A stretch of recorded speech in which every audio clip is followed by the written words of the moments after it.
त्रिशूलानंदन महावीर की है ज़रूरत आज भी। त्रिशूलानंदन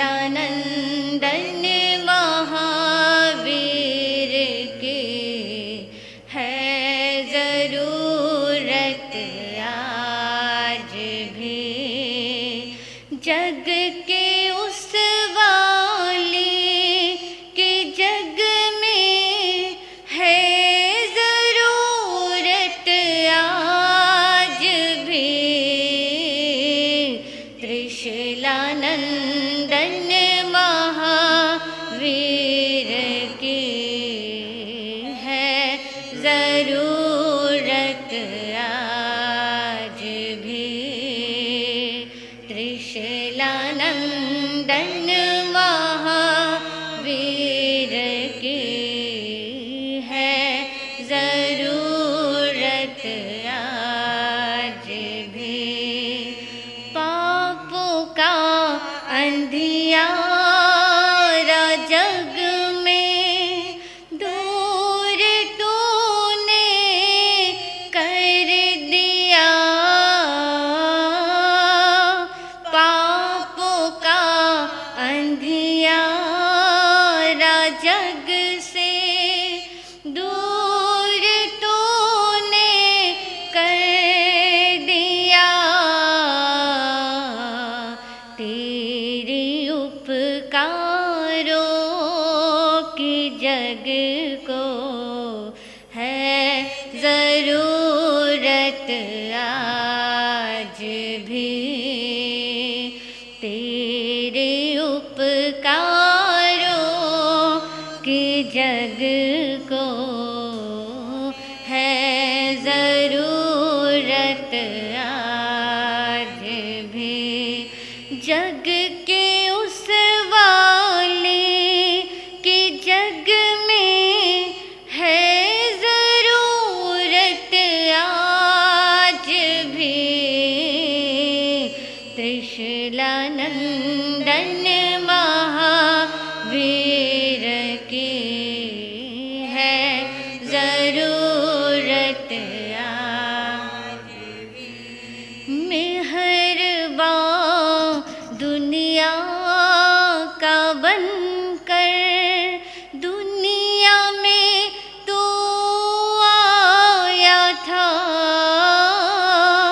मेहरबान दुनिया का बनकर दुनिया में तू आया था।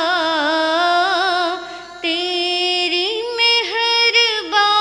मेहरबानियों की तेरी मेहरबानियों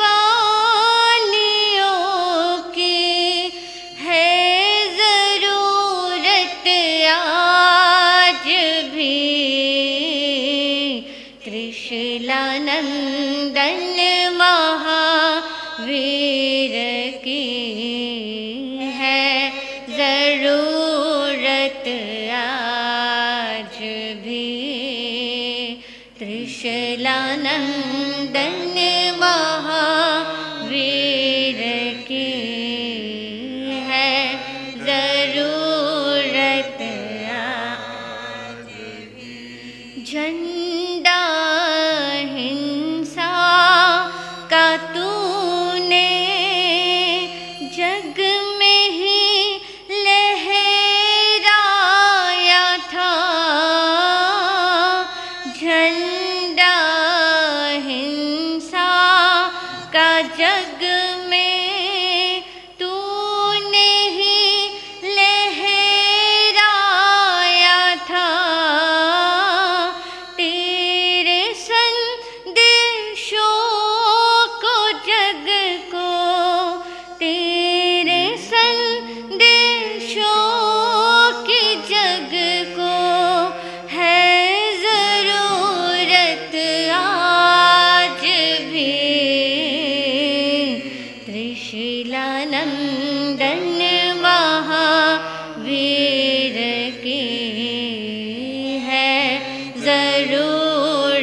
आज भी त्रिशूलानंदन महावीर की है जरूरत। आ जाओ महावीर प्यारे, याद करता है जहाँ। आ जाओ महावीर प्यारे, याद करता है जहाँ। प्रभु के दर्शन की तो बंदे, प्रभु के दर्शन की तो बंदे है जरूरत आज भी। त्रिशूलानंदन महावीर की है जरूरत आज भी। त्रिशूलानंदन महावीर की है जरूरत आज भी। जग के उस वाले की जग में है जरूरत आज भी। त्रिशूलानंदन महावीर की है जरूरत आज भी। त्रिशूलानंदन महावीर की है जरूरत आज भी। अंतिम वाणी वीर प्रभु की, अंतिम वाणी सुन लो रे सुना लो। जय जिनवानी बोलो, जय जिनवानी बोलो। वीर प्रभु की अंतिम वाणी, वीर प्रभु की अंतिम वाणी, सुन लो रे सुना लो। जय जिनवाणी बोलो, जय जिनवाणी बोलो। मंगलकारी भव भयहारी, जिनवानी है शरणा। मंगलकारी भव भयहारी, जिनवानी है शरणा। जिसके आराधन से मिटता जन्म वे मरना। पाप कर्म को छोड़ के अब तो, पाप कर्म को छोड़ के अब तो, जिनवानी के हो लो। जय जिनवानी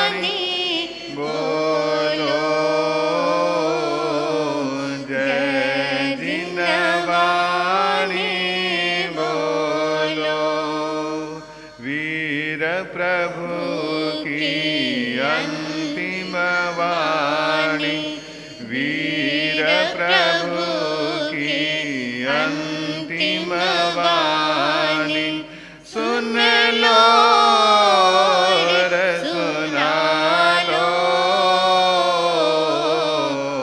जय जिनवानी बोलो, जय जिनवानी बोलो। उत्तर धयन में गुंजित होती, उत्तर धयन में गुंजित होती, प्रभु शिक्षा अपना लो। जय जिनवाणी बोलो, जय जिनवाणी बोलो। उत्तर धयन में गुंजित होती, उत्तर धयन में गुंजित होती, प्रभु शिक्षा अपना लो। जय जिनवाणी बोलो, जय जिनवाणी बोलो। वीर प्रभु की अंतिम वाणी, वीर प्रभु की अंतिम वाणी, सुन लो रे सुना लो। जय जिनवाणी बोलो, जय जिनवाणी बोलो, जय जिनवाणी बोलो। धम्मो मंगलमुखितं, अहिंसा संयमो तवो देवा, वीतं नमं सन्ति जस धम्मे संयमनो।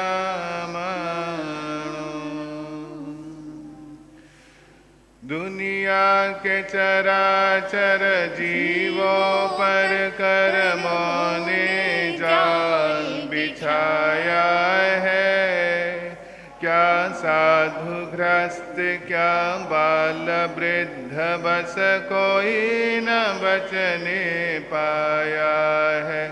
अति शुभ कर्मों के आने से संतों का समागम मिलता है। जिनवाणी श्रवण करने से दुख जन्म मरण का मिटता है, दुख जन्म मरण का मिटता है। शासन के महाप्राण श्रमण वीतराग महाप्रभु एवं आराध्य गुरुदेव के पावन पुनीत चरण सरोजों में हृदय की असीम आस्थाओं के साथ अनंत अनंत वंदन।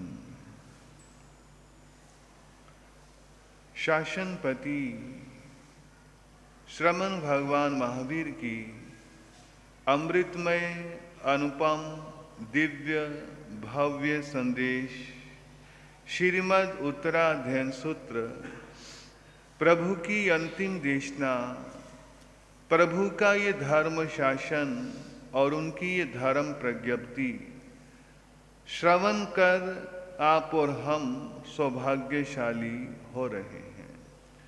हमें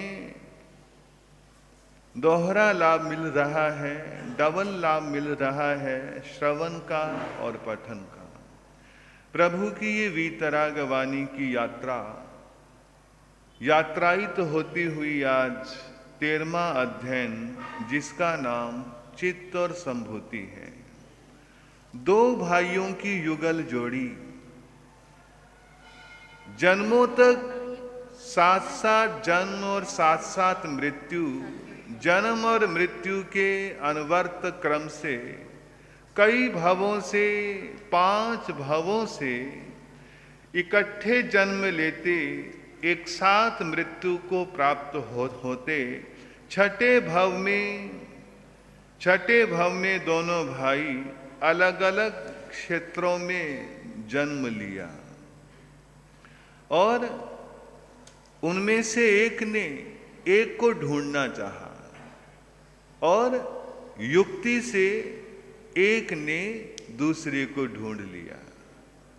इस जन्म में, छठे जन्म में दोनों की यात्राएं, दोनों के मार्ग, दोनों की दिशाएं और मंजिल अलग अलग थी। एक योग और महायोग के पथ पर बढ़ रहा था, एक भोग उपभोग की ओर बढ़ रहा था। दोनों एक दूसरे को अपनी ओर खींच रहे हैं मिलन पर। एक भोग को योग की ओर लाना चाहता है और दूसरा योग से पुनः इस भोग के दलदल में लाना चाहता है। और फिर भोग और योग के द्वंद्व में जीता योग जीता, योग जीता और योग का सही उपयोग करके वह योग की दिशा में बढ़कर अपने जन्म मरण के चक्र से छूटता हुआ मोक्ष धाम में जा विराजा। इस प्रकार से चित्त और संभूति की कहानी प्रस्तुत अध्ययन का केंद्रीय विषय है और प्रमुखता से जो चित्त और संभूति हैं, ये इनके छठे भव का नाम है और चौथे भव का भी इनका ये नाम था, चित्त और संभूति। चित्त और संभूति अक्षर से है तो चौथे भव में इनका चित्त और संभूति नाम था।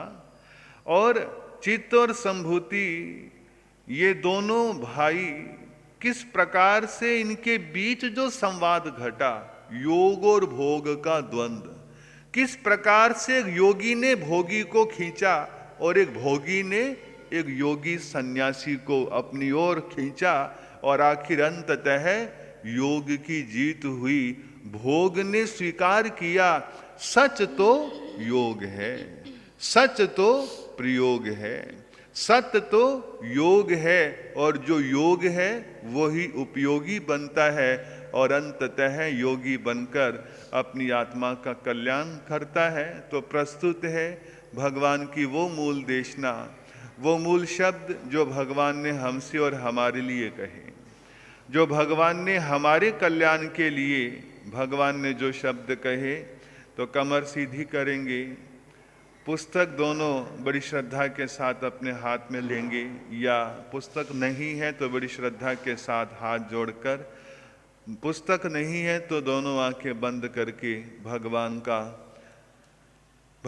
का भव्य दिव्य रूप निहारेंगे और भगवान की अंतिम देशना का ये 13वां अध्ययन चित्त और संभूति श्रवण करेंगे। तो प्रस्तुत है 13वां अध्ययन। जाई पराजियो खलु कासिनियानं तु हथिन पुरमी चुलनीय बंभदंतो ओवनो पौम गुमाओ कंपिले संभुवो चित्तो पुन जाओ पुरी मतलमी सेठी कुलमी विशाले धम्मं सौन पपइयो कंपिलमिय नयरे समगया दो विचित संभुवा सुह दुख फल विवगं कहन्ति ते एकमिक से चक्रवटी मही धियो बंभदंतो महायशो भायरं बहुमणिणं इमं वयनमबबी आसीमो भायरदोवि अन्नमन्न वसानुगा अन्नमन्न मनुरता अन्नमन्न हि यसिनो दासा दसन्ने आसी मिया कलिंजरे नगे हंसामयंगतीरे ये सौभागा कासिम भूमिये देवाय देवलोगमिन आसी अमे महिधिया इमानो छटिया जाइन अन्नमनेन वजविना कपानिया न पगड़ा तो मेरा या विचिंतिया ते सिंफल विवागेन विपयोगमु वगया सच सोय पगड़ा कम्हमये पुरकड़ा ते अज परिभुंजामो किन्नु चित्ते विसिताः सवं सुचिनं सफलं नारायणं कड़न कमनन मोक्ष अर्थी अथेहि कामेहि उत्तमेहि आयामं पुनः फलव्यये जानासि सम्भूय महानुभागं महीधियं पुण्यफलो भवेयम् चित्तं प्रिजानाहि तहेवरायं इद्धि जुयितस्य वियप्पभुवा महत्थरुवा वयनप्पभुवा गहानुगीया नरसंगमध्ये जंभे खुनोशील गुणो भवेया इह जयन्ते समनों हि जाओ उच्चोदये महु कक्केय बम्बे पवेयावसहाय रम्मा इमं गिहं चित्तघनपभुवं पासाहि पञ्चालगुणो भवेयं नत्थेहि गियेहि यवायेहि नारी जनायि परिवार भुञ्जाहि भोगायि मायि भिक्खो ममरो ययि पवज्जाहु दुःखं तं पोवनेहेण कयानुरागं नराहि वं कामगुणेषु गिद्धं धम्मस्य योतस्सह्यानुपेहि चित्तो इमं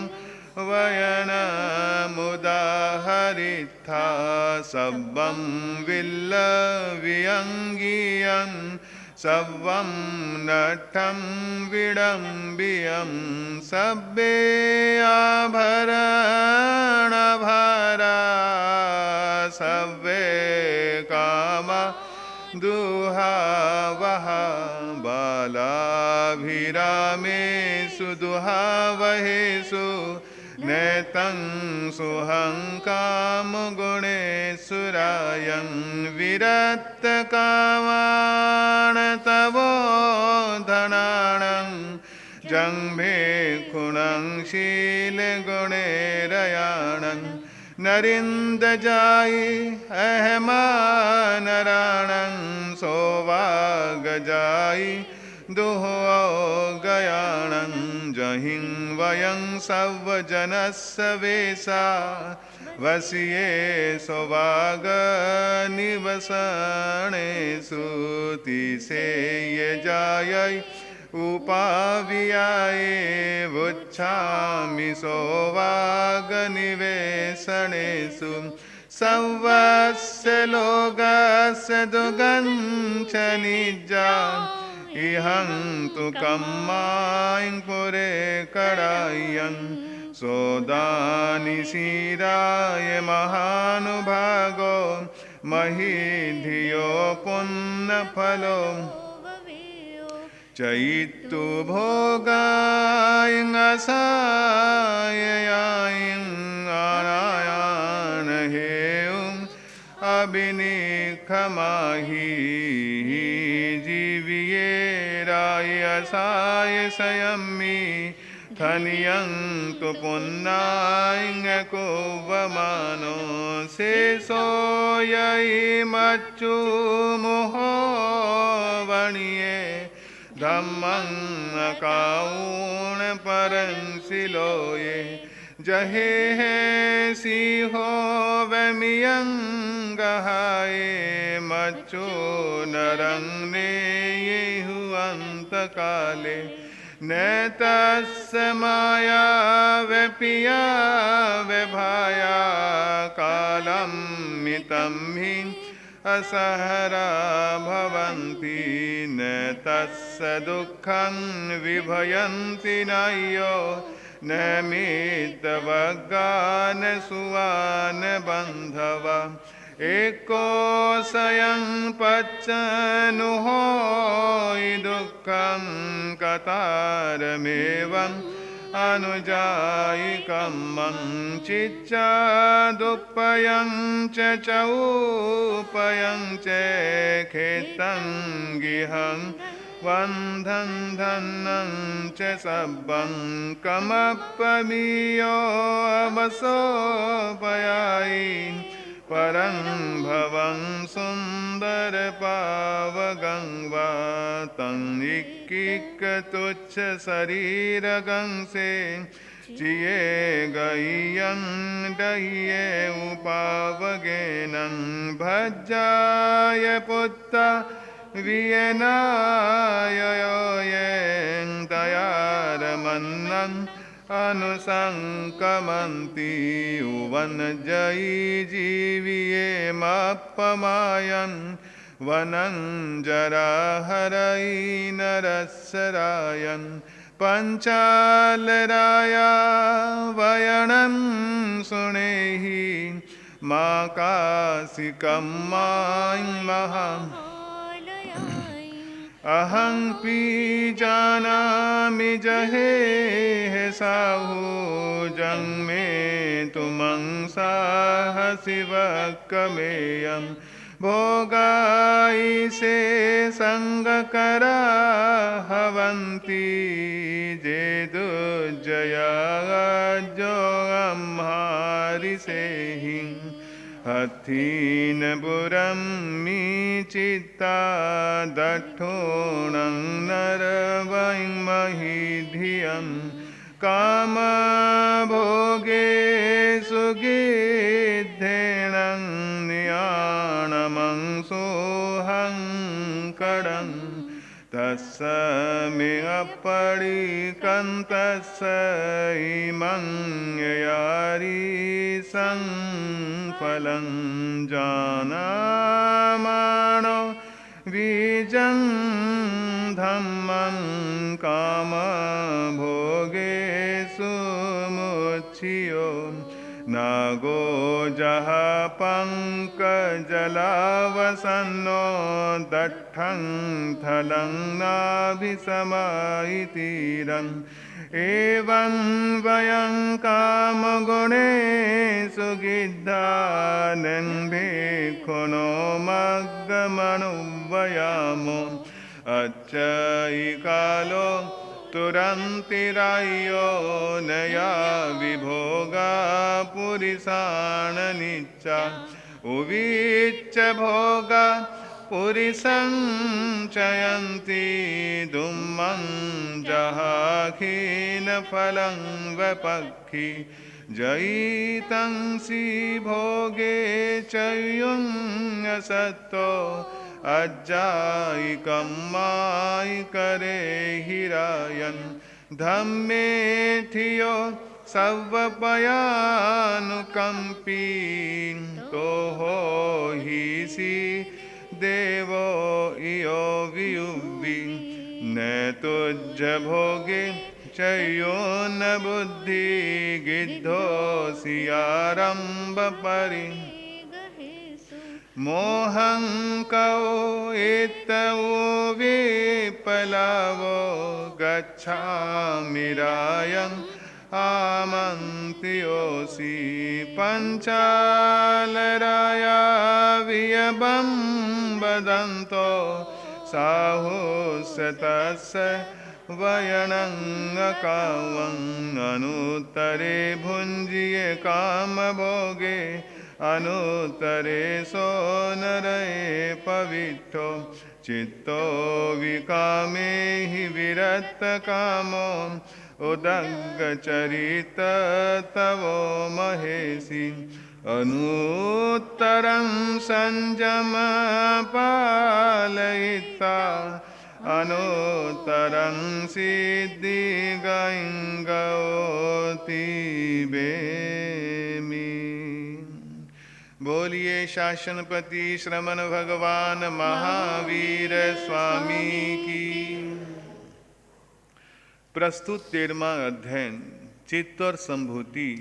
हुआ क्या, ये दोनों भाई 5 भवों तक साथ रहे। घट वैसे जीव का आदि तो बताना बहुत मुश्किल है। जीव की आदि कहाँ से है ये बताया कहा नहीं जा सकता। तो घटना का प्रारंभ हुआ क्या, विहार करते हुए एक बार मुनि एक जंगल में भटक गए। जंगल में भटके उन्हें 4 गोपाल पुत्र, व्यवहार की भाषा में ग्वाले, गोपाल पुत्र मिले। बातचीत हुई, मुनि ने कुछ कहा, परिचय सधा और मुनियों ने 4 गोपाल पुत्रों को उपदेश दिया। उपदेश आत्मसात किया और कल्याण के रास्ते पर कदम बढ़ाने के लिए संन्यास ग्रहण किया और अपनी आत्मा का कल्याण करने लगे। उन 4 गोपाल पुत्रों में से 2 गोपाल पुत्र को उनको साधुओं के मलिन से वस्त्र देखकर, जंगलों में रहना, इस प्रकार से आहार इत्यादि की बात उन्हें कुछ घृणा सी हुई। और बस इतनी सी घृणा से, इसी सी वृत्ति को लेकर जहाँ के लिए रास्ता अपनाया था उस रास्ते से भटक कर अटक गए। और वो उनमें से 2 गोपाल पुत्र जिनको थोड़ा सा अपनी चर्या को लेकर हल्का सा घृणा का सा भाव था, वो 2 गोपाल पुत्र उनमें से देवगति में गए। देवगति में गए और वहाँ का भव पार करके समय पर क्योंकि देवगति में जाने वाला जो जीव है कम से कम उसका आयुष्य 10,000 वर्ष है और ज़्यादा से ज़्यादा 33 सागरोपम है। समय कितना बड़ा हो लेकिन एक दिन तो पूरा होना ही है। जो समय है पूरा होता ही है। तो देवगति से चलकर वो शांडिल्य ब्राह्मण की दासी यशोमती के यहाँ दास पुत्रों के रूप में उनका जन्म हुआ। और दास पुत्रों के यहाँ जन्म हुआ। समय आने पर एक बार वो अपने खेत में एक वृक्ष के नीचे सो रहे थे और सोते सोते जिस वृक्ष के नीचे सो रहे थे उस वृक्ष के आसपास सर्प की बांबी थी और उनका सोते हुए हाथ सर्प की बांबी पर पड़ा और दोनों भाइयों को सांप ने एक साथ काटा और दोनों वहां से मरे। और उसी जंगल में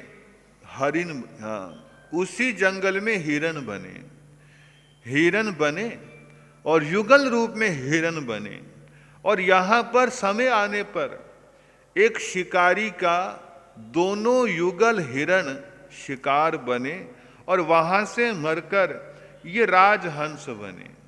किसी मानसरोवर पर राजहंस बने और राजहंस बनने के बाद यहाँ भी एक मछुआरे ने दोनों की सुंदरता को देखकर उनको पकड़ा और समय पर दोनों की गर्दन एक साथ मरोड़ दी और यहाँ से ये मरे।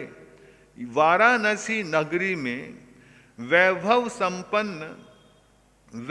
संपन्न भूतदत्त नामक चंडाल रहता था। ये भूतदत्त चंडाल के यहाँ पर युगल पुत्रों के रूप में इनका जन्म हुआ।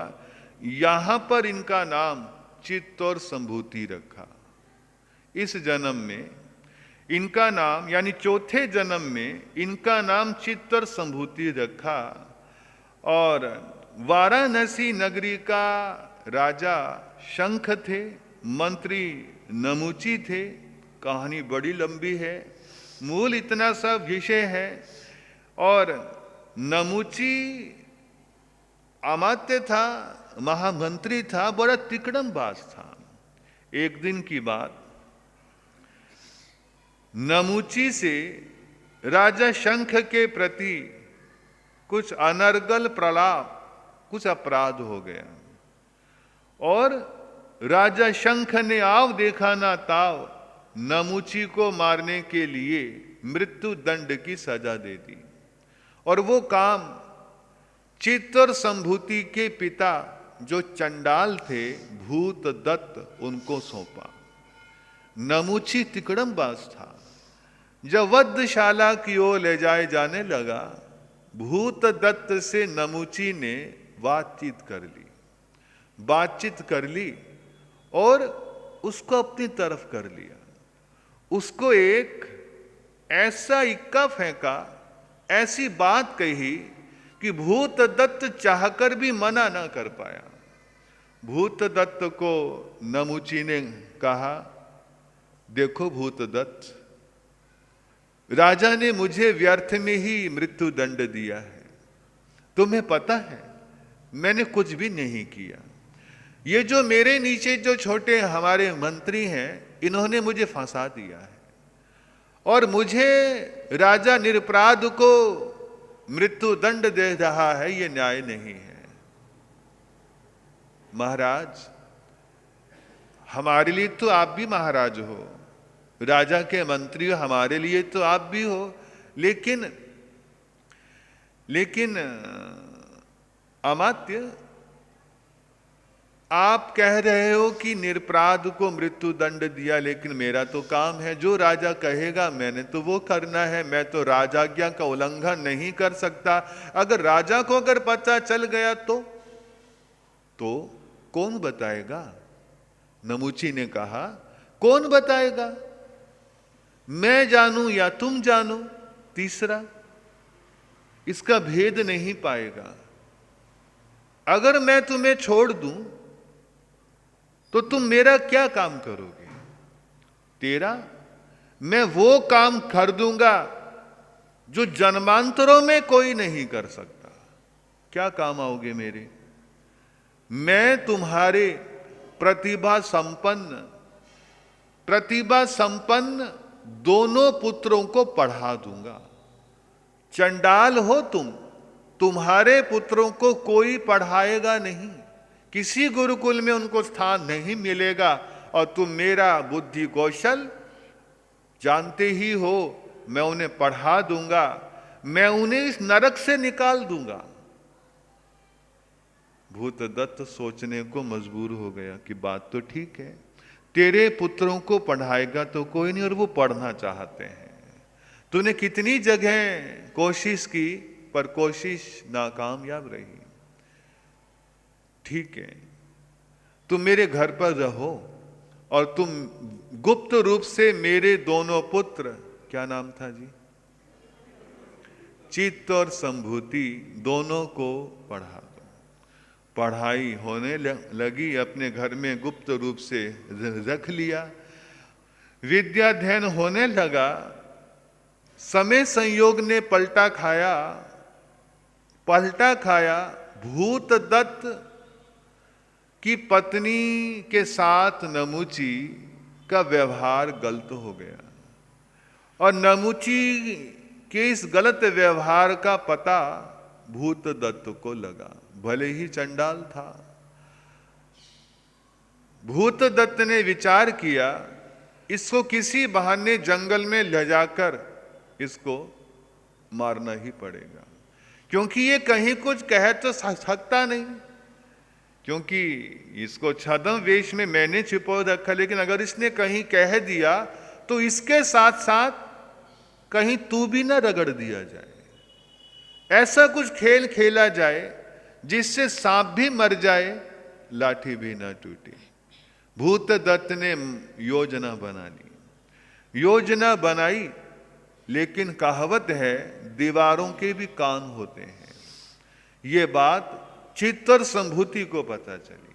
उन्हें दुख तो हुआ कि हमारे गुरु नमुची ने अच्छा तो नहीं किया, लेकिन हमें पढ़ाया तो है, यही सही, यही दक्षिणा सही कि हम उनकी जान बख्श दें। लेकिन भूत दत्त से कह भी नहीं सकते थे। उन्हें मन ही मन विचार बनाया और सारी बात जाकर नमुची को बता दी, और नमुची को चुपचाप रातों रात होने से पहले नमुची को चित्तर संभूति ने घर से विदा कर दिया, रवाना कर दिया, रवाना कर दिया। और वो जैसे तैसे वहां से प्राण बचाकर, बुद्धि कौशल वाक चातुर्य तो था ही, नमुची वहां से भागा और हस्तिनापुर में जाकर वहां के तत्कालीन सम्राट चक्रवर्ती सनत कुमार के यहां पर जाकर अपने बुद्धि कौशल के द्वारा कुछ ही समय में सनत कुमार चक्रवर्ती सम्राट का महामंत्री बन गया। और इधर ये दोनों, इधर भूत दत्त ने बहुत ढूंढा छाना बीना, लेकिन कहीं नहीं मिला। मन ही मन डर रहने लगा कि अगर कहीं उसने ये भेद खोल दिया, वो तो मरेगा ही मरेगा, लेकिन साथ में तू भी मारा जाएगा। लेकिन चलता रहा, समय आगे सरकता रहा। ये दोनों वाराणसी में एक उत्सव आया और उत्सव में ये दोनों भाई भी पहुंचे।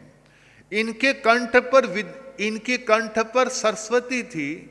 इन्होंने उस महोत्सव में गाना शुरू किया। लोगों को बहुत अच्छा लगा, पूरे मेले के केंद्र का विषय बन गए। सारी भीड़ इन दोनों भाइयों के पास, और जो लोग थे उन्होंने देखा, अरे ये कौन है, पता तो लगाओ ये कौन है, हमारा तो सारा धंधा चौपट, सब पैसे सब भीड़ पूरी इनके पास है। पता लगाया, ओहो ये तो भूत दत्त चंडाल के पुत्र हैं। बस लोगों ने शोर मचा दिया कि इन्होंने हमारा धर्म भ्रष्ट कर दिया। हम बनियों में, हम ब्राह्मणों में, हम मालियों में ये चंडाल कहां से आ गए। और बस जब लोगों को पता चला कि ये चंडाल हैं, लोगों का हृदय भी घृणा से भर उठा। इन्होंने हमारा धर्म भ्रष्ट कर दिया, हमें तो पहले नहीं पता था। लोगों ने अपने पैरों में से चप्पलें निकाली और दोनों भाइयों को बहुत मारा। ओहो, जब भाइयों को मार पड़ी, किसी तरह से जान बचा के वहां से भागे। उन्हें बड़ा दुख हुआ, उन्हें बड़ी तकलीफ हुई, और कुछ समय पाकर अपना वेश बदल लिया। फिर नगर में कोई महोत्सव बना, इन्होंने फिर गाया, फिर जनता इनके ऊपर मोहित होकर टूटी। फिर लोगों ने पता लगाया, कुछ लोगों ने पहचान लिया, जो जाति के अहंकार में ग्रसित थे, लोगों ने फिर पहचान लिया। और अब की बार तो इतना मारा कि इनको अधमरा कर दिया और टांगे पकड़कर जंगल में फेंक दिया। किसी तरह से कुछ दर्द सहन करके कुछ देर में उठे। दोनों भाइयों ने आपस में विचार किया, क्या फायदा ऐसी विद्या का, क्या फायदा ऐसे जीने का, क्या फायदा ऐसे संसार का जहां पर इज्जत नहीं। ऐसी दुनिया में जीने का कोई फायदा नहीं। इससे बेहतर, इससे अच्छा तो ये है कि हम दोनों भाई आत्महत्या कर लें। दोनों भाइयों ने विचार किया, घने जंगलों में गए, पहाड़ पर चले, पहाड़ पर चढ़े, पहुंचे। दोनों भाई छलांग लगाने के लिए पहाड़ पर चढ़े और छलांग मारने वाले थे। पीछे से एक मुनि ने इन्हें रोका। मुनि ने आवाज दी, रुको। ये ठिठके पीछे देखा कि कौन है। पीछे देखा, मुनि तेजी से लपके और दोनों भाइयों का हाथ पकड़ लिया और दोनों भाइयों को खींचा और पहाड़ की एक टेकरी पर ले आए। दोनों को बिठाया, खुद भी बैठे और सारी बात पूछी। दोनों भाइयों ने सारी बात बताई। सारी बात बताई तो मुनि ने, उपदेश बड़ा लंबा है, मूल इतना सा विषय है, इनको समझाया और इनको समझाया और समझ में आया और दोनों ने दीक्षा ले ली। चित्त और संभूति ने दोनों ने दीक्षा ले ली। दीक्षा लेकर आत्म कल्याण करने लगे। समय संयोग आगे बढ़ा कि दोनों मुनि विचरण क्षेत्र में हस्तिनापुर आ निकले। हस्तिनापुर आ निकले और जहां का राजा सनत कुमार थे और महामंत्री नमूची था, वहां निकले। ये गोचर चर्या के लिए, आहार चर्या के लिए नगर में गए। राजमहलों के राजमार्ग से गुजर रहे थे।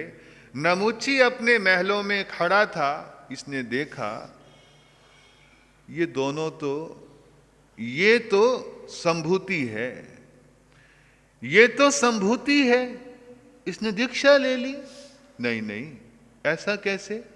महलों से फटाक से नीचे आया, राजमार्ग पर थोड़ा सा आगे बढ़ा, आगे गुजरा, चक्कर लगाया, चेहरा देखा, ओहो ये तो संभूति है। अब ये हस्तिनापुर में आ गए। ओहो, इसका भाई भी यहीं कहीं होगा। कुछ ऐसा करूं, कहीं ऐसा ना हो ये दोनों भाई मेरा भेद खोल दें। दोनों ने तो बचाया, वो भेद खोलेंगे। उन्होंने तो अपने गुरु का उपकार माना, इसलिए उनकी जान छुड़ाई और वो वहां से भागा था। लेकिन दुनिया है, दुनिया की रीत उल्टी है। और संभूति मुनि को पहचान लिया और अपने पद का दुरुपयोग करते हुए संभूति मुनि पर चोर का एलिगेशन लगा दिया। अपने महलों में लाए और चोर का एलिगेशन लगा दिया। और बस फिर क्या था, दास दासियों ने अंग रक्षकों को आदेश दिया कि इसकी पिटाई करी जाए। और उसकी पिटाई की जाने लगी। मुनि थे, तपस्वी थे और मुनि थे, तपस्वी थे। संभूति मुनि को कुछ देर तो सहन किया, लेकिन सहन शक्ति खो गई, क्षमा सरक गई, विवेक समाप्त हुआ। क्योंकि जब गुस्सा आता है तो सबसे पहला प्रहार, बोलो तो, विवेक पर होता है। क्योंकि जहां विवेक है वहां गुस्सा नहीं, जहां गुस्सा है वहां विवेक नहीं। और ये अपनी शांति खो बैठे, शांति खोई और क्रोध में आ गए। क्रोध में आए, तेजोलेशा प्रकट हो गई। संभूति मुनि में तेजोलेशा प्रकट हुई और इनके मुंह से अग्नि निकलने लगी। हस्तिनापुर जलने लगा, आसपास के लोग जलने लगे, त्राही माम करके भागने लगे। ये खबर रात दरबार तक पहुंची। सनत कुमार जिस हालात में थे, दौड़े आए। सनत कुमार दौड़े आए और क्रोध से आच्छन्न मुनि, तेजोलेशा वाले मुनि को सनत कुमार जानते थे अगर शांत करना है तो सनत कुमार ने आकर अपनी वीण बजाई, जिससे मुनि का क्रोध शांत हुआ। सनत कुमार चक्रवर्ती ने संभूति मुनि के चरणों में वंदना करके अब नमूची के उस अनुचित व्यवहार की क्षमा मांगी, लेकिन मुनि का क्रोध फिर भी जलता रहा। आखिर पूरी ये खबर बिजली की तरह हस्तिनापुर में फैल गई। संभूति मुनि के छोटे भाई, क्या नाम था जी, चित्त मुनि, वो आए। उन्होंने भी समझाया, कहा मुनि, संभूति मुनि का कुछ गुस्सा शांत हुआ। संभूति मुनि का जब गुस्सा शांत हुआ, उन्होंने सनत कुमार की तरफ देखा। सनत कुमार का रूप, लावण्य, अप्रतिम सौंदर्य के धनी, और सौंदर्य के लिए किसी ने 2 पंक्तियों में बड़ी सुंदर बात कही है। हुस्न खुदा देता है, नजाकत आ ही जाती है। हुस्न खुदा देता है, नजाकत आ ही जाती है। कदम गिन गिन के रखो, पर कमर बल खा ही जाती है। सनत कुमार का रूप संपन्नता को देखकर और चक्रवर्ती जैसी महान रिद्धि को देखकर संभूति मुनि की आंखें फटी की फटी रह गई। एक बार तो उन्हें ये लगा कि ये मनुष्य नहीं, कोई देव है। इतनी महान रिद्धि सनत कुमार, एक तरफ रिद्धि और दूसरी तरफ रूप लावण्य के धनी। संभूति मुनि के विचार वातायन में वही घूमता रहा। सनत कुमार, रिद्धि, रूप, लावण्य, पैसा, वैभव, समृद्धि, संपन्नता, और ऐसा होते होते संभूति मुनि ने उसी क्षण अपनी साधना को बेच डाला, अपनी करनी को बेच डाला।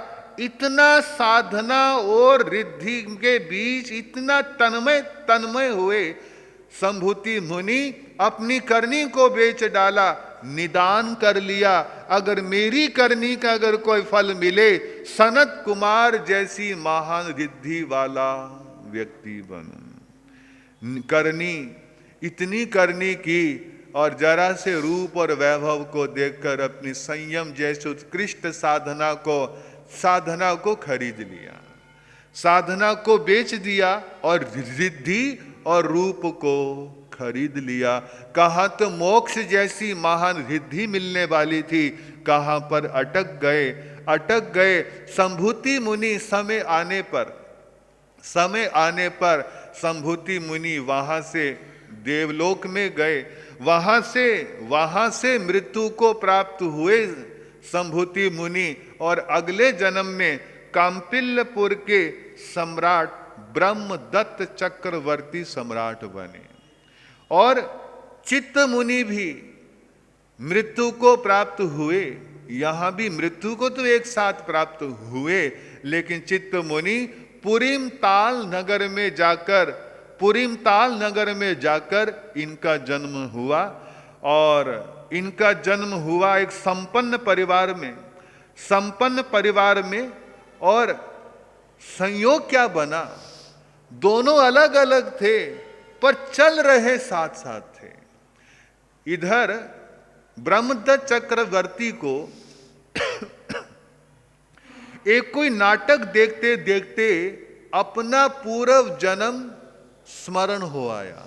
जाति स्मरण ज्ञान ब्रह्मदत्त चक्रवर्ती को हुआ और अपने पिछले जन्मों को देखा। ओहो, क्योंकि जाति स्मरण ज्ञान वाला अपने अपने जन्मों को देख सकता है। उत्कृष्टा कितने? 500 जन्मों को देख सकता है। तो इन्होंने अपने जन्म देखे, और लेकिन छठे भाव में दोनों जुदा जुदा थे। कहाँ जन्मा, कहाँ हुआ, क्या हुआ पता नहीं।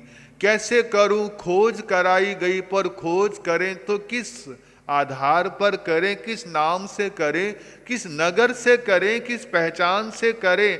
आखिर ब्रह्मदत्त चक्रवर्ती सम्राट ने एक दोहा बनाया, दास मृग हंसा हुता मातंग अमर विमान, जो इस पद को पूरा करे अर्ध राज दूं दान।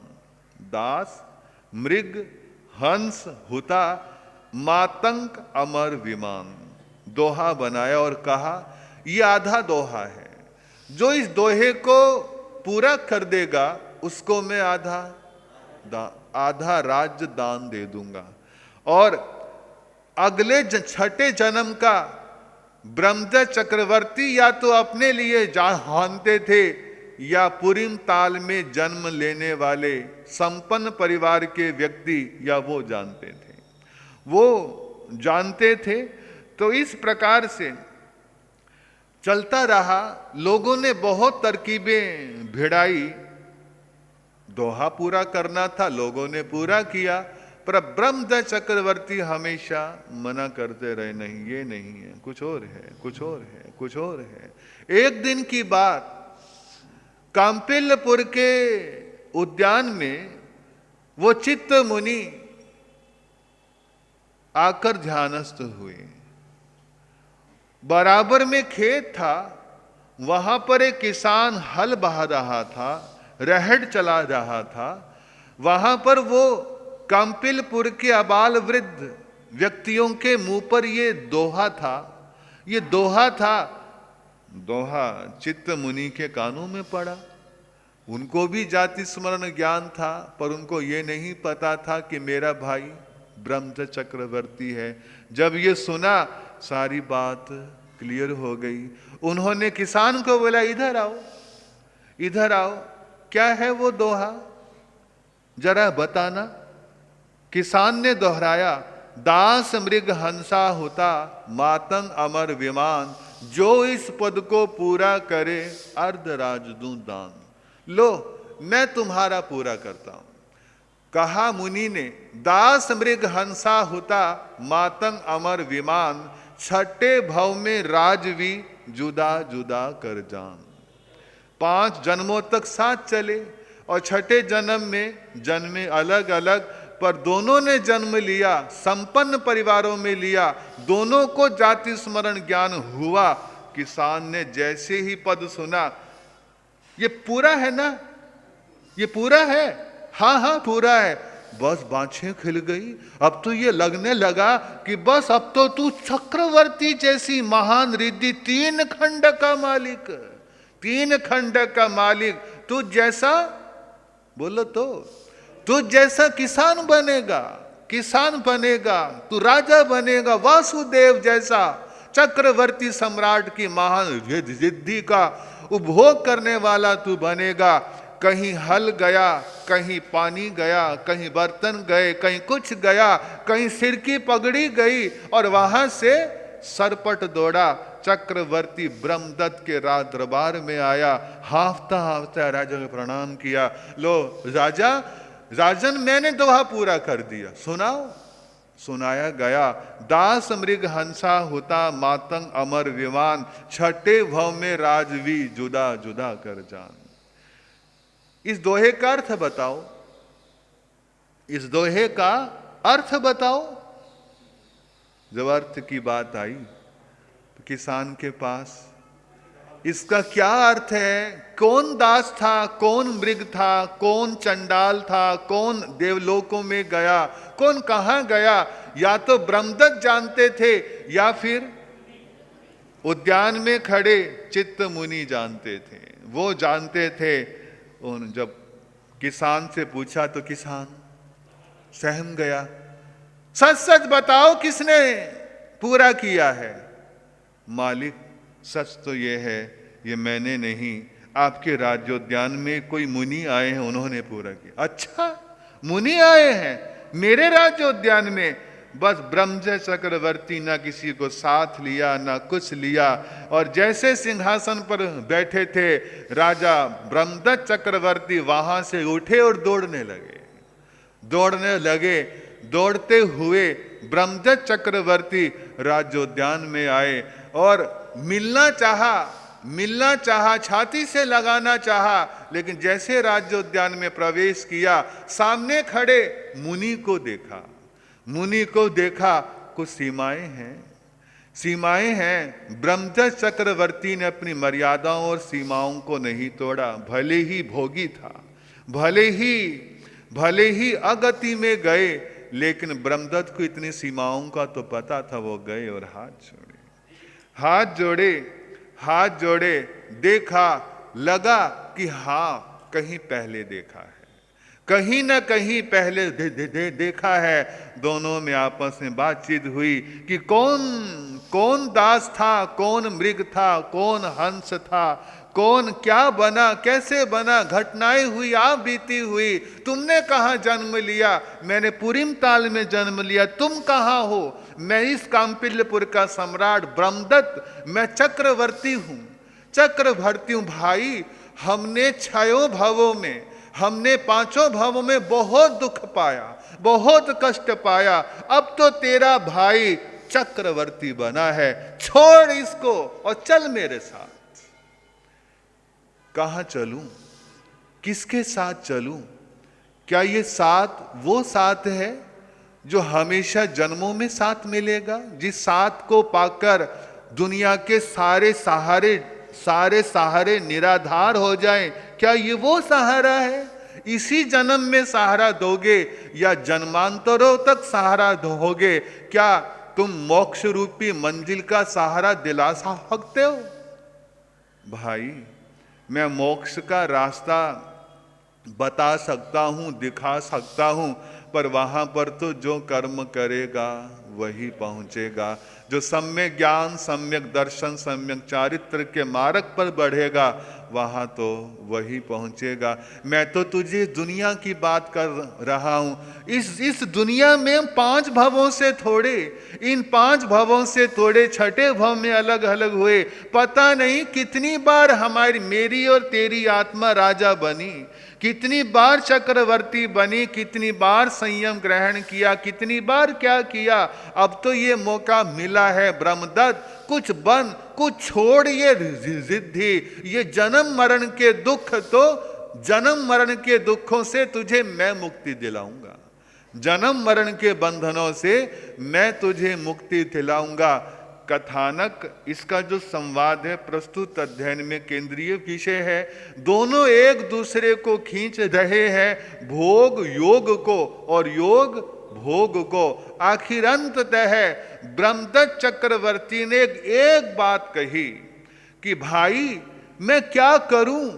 मैं छूटना तो चाहता हूं, छोड़ना तो चाहता हूं, लेकिन मेरी हालात तो वैसी है जैसे दलदल में फंसा हुआ हाथी। कि हाथी दलदल में से जितना निकलना चाहता है वो उतना ज्यादा धंसता ही जाता है, धंसता ही जाता है कि वो तट को देखकर भी तट तक नहीं पहुंच सकता है। मेरी हालात तो वो है। मैंने पिछले जन्म में जो अपनी करनी बेच डाली, अब के जन्म में मैं संत नहीं बन सकता। कितना बेहतर होता कि संभूत मैं अपने पिछले जन्म में अपनी करनी को अगर बेचता नहीं, अब तक तो मैं मोक्ष पथ पर चलकर मोक्ष मार्गी, मोक्ष में मैं अब तक तो पहुंच पाता। इस प्रकार से दोनों अंत में सर्वोत्तम सिद्ध गति को मुनि प्राप्त करते हैं। और ब्रह्मदत्त अशुभ कार्य के कारण सर्वाधिक अशुभ सप्तम नरक में जाते हैं। ये वही ब्रह्मदत्त चक्रवर्ती हैं जिन्होंने नवकार मंत्र की आसाधना की, और आसाधना की ये वही ब्रह्मदत्त चक्रवर्ती हैं और मरकर 7वें नरक में गए। क्योंकि चक्रवर्ती की गति के लिए कहा है, या तो अगर अपने पद पर मरे तो 7वें नरक में जाते हैं, और अगर दीक्षा ग्रहण की तो 2 ही गति हैं। ज्यादातर 95% तो मोक्ष है, लेकिन 5% देवलोकों का भी वर्णन धर्म ग्रंथ शास्त्रों में मिलता है। तो ये ब्रह्मदत्त चक्रवर्ती और चित्तर संभूति की ये घटनाएं, बीच में बहुत सारी घटनाएं अलग अलग ग्रंथों में अलग अलग घटनाएं भी प्राप्त होती हैं। ये मूल इतना सा विषय है जो कि शासनपति श्रमण भगवान महावीर ने जिन दोनों भाइयों का गुणगान गाया, ये वो परम पवित्र आत्माएं हैं। तो आप और हम सभी भगवान की अंतिम देशना श्रीमद् उत्तराध्ययन सूत्र का वाचन श्रवण कर रहे हैं और इसी श्रद्धा के साथ आप सभी समय से पूर्व आने का भाव रखते प्रतिदिन ये भगवान की वाणी का रसास्वादन आप और हम सब का करेंगे। अब इन्हीं मांगलिक कामनाओं के साथ कुछ पंक्तियां दोहराएंगे और जिन वाणी के अनमोल सूत्रों को अपने जीवन में उतारेंगे, गुनगुनाएंगे। श्री उत्तराध्ययन सुख का सब सुन लो इसका सार। श्री उत्तराध्ययन सुख का सब सुन लो इसका। महावीर की अंतिम वाणी है, महावीर की अंतिम वाणी है, प्रभु की ये अमर निशानी है, प्रभु की ये अमर निशानी है, करती है बेड़ा पार, करती है बेड़ा पार। सब सुन लो इसका सार। श्री उत्तराध्ययन सुख का सब सुन लो इसका सार। श्री उत्तराध्ययन सुख का सब सुन लो इसका सार। सभी हाथ जोड़ेंगे, आज के आगम तिविहे का पाठ पढ़ेंगे। आगम तिविहे बणत्ते तं जहा सुत्ता गम्ये अत्था गम्ये तदुभयागमे। यह वा श्री श्रुत ज्ञान के विषय जो कोई अतिचार लगा होते अलौं। जम्भाइद्धं बच्चा मेलियम हिनक्षरं अचक्षरं पैहिनं विनयहिनं जोगिनं घोषहीनं सुट्ठु दिन्नं दुट्ठु परिच्छियं। काले को सज्जाओ काले ने को सज्जाओ। ए सज्जाई ये सज्जाई यं सज्जाए न सज्जायं। तस्मिच्छामि दुक्कडं तस्मिच्छामि दुक्कडं तस्मिच्छामि दुक्कडं। अब संघ की तरफ से सूचनाएं हमारे महामंत्री श्री अशोक जी। अच्छा, आज हमारे के अध्यक्ष ऋषभ विहार संघ के अध्यक्ष तो हैं ही हैं, लेकिन आपकी जो भूमिकाएं हैं, चाहे ध्यान योगी आचार्य सम्राट पूज्य श्री शिव मुनि जी महाराज हों, चाहे मदन सुदर्शन संघ के संघ संचालक श्री नरेश मुनि जी महाराज हों, किसी भी गच्छ के मुनिराज हों, हर मुनिराजों के प्रति श्रद्धा का भाव, समर्पण का भाव और साथ साथ में जैन आगमों का कुछ अध्ययन भी हमारे राजीव जी को है और संघ के अध्यक्ष भी हैं। आज आपके इस पवित्र पावन अवसर पर जन्म दिवस पर हार्दिक मांगलिक शुभकामनाएं। आप इसी तरह से अपनी साधना में बढ़ते हुए एक दिन आपके जीवन में वो क्षण आए कि आप संयम जीवन अंगीकार करके अपनी आत्मा का कल्याण कर सकें। इन्हीं भावों के साथ संघ के महामंत्री पर आचार्य सम्राट पूज्य श्री शिव मुनि जी महाराज के आज्ञानुवर्ती उत्तर भारतीय प्रवर्तक श्री सुभद्र मुनि जी महाराज, आचार्य परवर श्री खुशाल चंद जी महाराज के सुशिष्य, पाठ पर विराजमान उप प्रवर्तक महाश्रमण इतिहास के श्री पूज्य गुरुदेव श्री आनंद मुनि जी महाराज साहब, प्रवचन दिवाकर आगम भूषण श्री दीपेश मुनि जी महाराज साहब, उप प्रवर्तनी महासती श्री कैलाशवती जी महाराज की सुशिष्या, श्रीमणी गौरव महासाध्वी श्री शक्ति प्रभा जी महाराज साहब आदि ठाणे 6 के पावन कमलों में उपस्थित धर्म प्रेम बंधुओं के साथ कोटि से वंदना नमस्कार का सुख साथा पूछते हैं। उपस्थित धर्म सभा को सादर जय जिनेन्द्र। प्रतिदिन नवकार महामंत्र का जाप, अब जो समय है वो 2:30 बजे से 3:30 बजे तक, चातुर्मास के प्रारंभ से चल रहा है और आज का जाप का लाभार्थी महिला मंडल का विशाखा ग्रुप, उनकी तरफ से आज जाप रहेगा। तो सभी से निवेदन, समय की अनुकूलता के अनुसार सभी जाप का में आने का और धर्म लाभ लेने का कृपा करें। आज हमारे श्री संघ के अध्यक्ष भाई राजीव जैन जी, जो हमारे संघ की बहुत सेवा करते हैं, साधु संतों के प्रति समर्पण का भाव रखते हैं, तो और शास्त्र वगैरह भी पढ़ने का इनका अध्ययन रहता है। तो इनको श्री संघ की ओर से और मैं अपनी ओर से, अपने परिवार की ओर से, आप सबकी ओर से जन्म दिवस की शुभकामनाएं अर्पित करते हैं। और ये इसी प्रकार से समाज और धर्म की सेवा करते रहें, साधु संतों की सेवा करते रहें और हम सबको इसी तरीके से अपना, जो हमें अध्यक्ष होते हुए जो हमें अपना समर्पण भाव से सेवा का भाव रखते हुए सेवा कर रहे हैं, वो देते रहें, ऐसी मंगल कामना करते हैं। अब विभिन्न क्षेत्रों से पधारे भाइयों का श्री संघ हार्दिक स्वागत और अभिनंदन करते हैं। नीचे जलपान एवं गौतम प्रसादी की व्यवस्था है, वो इन्हीं के परिवार की ओर से है। भाई सुधीर जैन, राजीव जैन, विपिन जैन, सुपुत्र स्वर्गीय लाला श्री श्रीचंद जी जैन, दोगट वालों का परिवार, सभी से निवेदन है कि गौतम प्रसादी एवं जलपान ग्रहण करके जाएं। अब मंगल भावना भाई